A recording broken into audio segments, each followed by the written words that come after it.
یعنی نور دغه د کورنۍ ژوند د کور کار دا باید هر یو نه وایي چې نه ولا زیمه ما خو دا دنده نه ده حمایت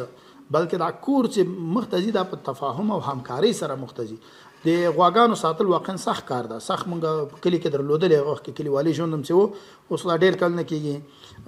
قریب نیمه پیړۍ کېږي چې کابل ته راغلي او ښار کې ژوند کوو ولې کله چې کلی کې ولو هلته غوا هم درلوده هلته سختي وله د مور زحمت به مې لیده موږ مور لا یو وزیر مولا ډېر مشقت او تکلیف په هغې باندې و تر څو چې نور کور کې را سترېدل او کومک ورسره کاو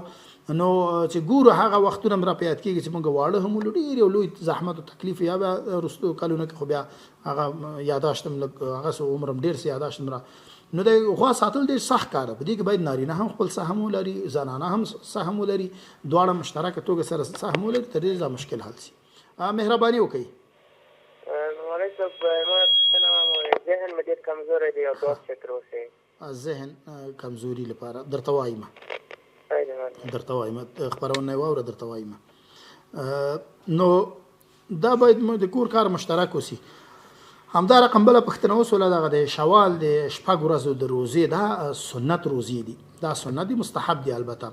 مستحب دي او د موږ مذهب کې مستحب دي امام صاحب رحمه الله نه یو قول ثابت و چې هغه مکروه ورته ویل خو هغه مکروه به دی چې څوک دا واجب وګڼي مکروه ده او التزام په دې سره دا واجب وګڼي او ترک دې ګناه ولري به امام صاحب چې مکروه ده یا دا امام صاحب چې کوم قول ثابت ده چې مکروه ده هغه په دې معنی څوک د اختر په ورځ مونږ او متصل یعنی په کې د اختر وقفه را نه ولي او وایي چې ثم تبع سته من شوال د اتباع وایي دې ته وایي چې رمضان پر لپسې ونیسي خو نه کچیرته د اختر ورځ څوک افطار کوي او غینه وروسته ونیسي که پر لپسې کې تفریقي دواړه حالت کې مستحب دي یعنی د شوال په میاشته کې شپږ ورځې روزي نیول مستحب دي کاغه یو ځای نیسي که جلا جلا یعنی میتونه کی را پای در پای بگیری میتونه کی را جدا جدا هم بگیری مثلا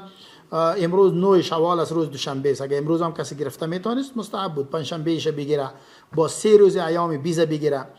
13 شوال 14 شوال و 15 شوال یعنی امروز 9 شوال است حساب کنین 4 روز بعد اون 13 میشه 13 شوال روزه بگیرین 14 ش 15 ش 3 روز دیگه خلاص میشه دوشنبه و پنجشنبه هایش اگه بگیرین اون 6 روز آیسته آیسته پورا میشه اگه قسمی هم بگیرین بهتر است بهتر هم است که 13 و 14 چون خودش مستقل سنت است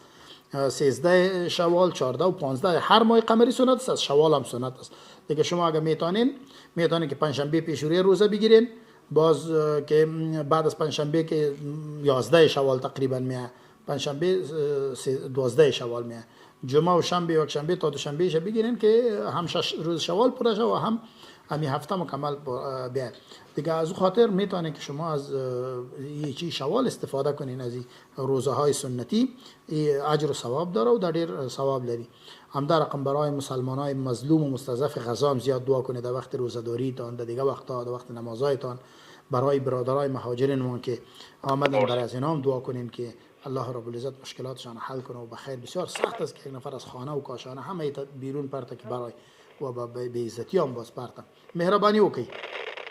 السلام علیکم وعلیکم السلام ورحمة الله وبرکاته مولوی صاحب خیر بخیر الله مو ساته خیر نصیب سه مولوی صاحب څنګه دا دغه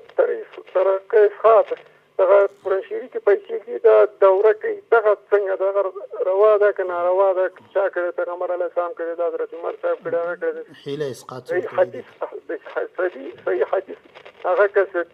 هغه دا چا کړی دا خلک هغه قرآن شریف پرېږدي چې بیا لاندې پیسې دي بیا خلکو ګرځوي د چې هغه کوي بیا دا سره هم کار ده درته وایم